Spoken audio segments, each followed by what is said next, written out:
Opening na nga pala ngayong araw dito sa barangay namin. At syempre, susuportahan natin yung mga tropa natin. Dalawa nga pala yung muse na kinuha nila para sure ball na raw na win. Hi guys, ngayong araw nga pala opening na nga pala ng basketball dito sa barangay namin. At syempre, sumama ako para sumuporta sa mga tropa. O baka isipin nyo sumama ako sa laro. Wag na.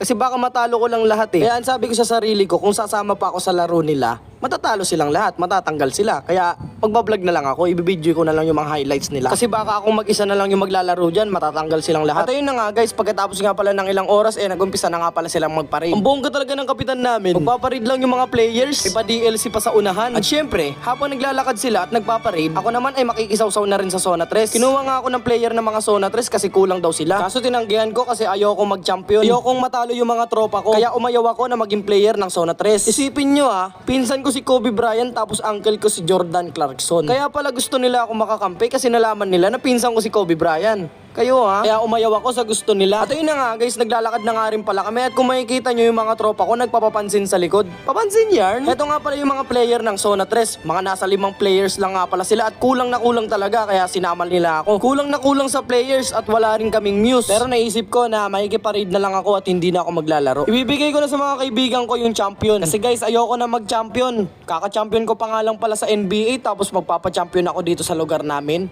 Wag na. Kaya sa mga kukuha sa akin dyan para maglaro sa mga ibang lugar, wag na. Sa iba na lang kayo kumuha kasi ako hindi ako pwede. By the way guys, sa June 32 nga pala, may laro nga pala kami sa Ateneo Dinaga. At syempre, abangan nyo yan kasi yung mga makakalaban ko nga pala ay mga all-star nga pala. Andyan nga pala si Rene Bartebonia. At syempre, andyan din si Maki Pellegrino. At saka si Divine na Negro. At lahat ng player ng mga Ateneo. At ang mga kakampi ko nga pala sa mga all-star ay nandyan nga pala si Jordan Clarkson, si Kobe Bryant, at saka si Kyrie Irving. At marami pang iba. Syempre, hindi ko na ipapakilala yung iba kasi nga naka-private yung mga pangalan nila. Bawal silang ibunyan. Kaya naman guys, abangan nyo yan. Dahil papakitaan ko kayo ng mga lowlights. At meron pa pala guys, sa June 33 nga pala ay makikisama nga pala ako sa dunk contest. Ang kasama ko nga pala ay si Rene Bartebonia at saka si Kobe Bryant. At syempre si Uncle Joey. Shoutout sa'yo Uncle Joey Galingan mo sa laro natin. At syempre, ang makakalaban nga pala namin si Uncle Jordan Clarkson at si Jordan Poole at saka si Jordan na kulay green yung ulo. Diba? Ang galing. Lahat ng mga kalaban namin pangalan Jordan.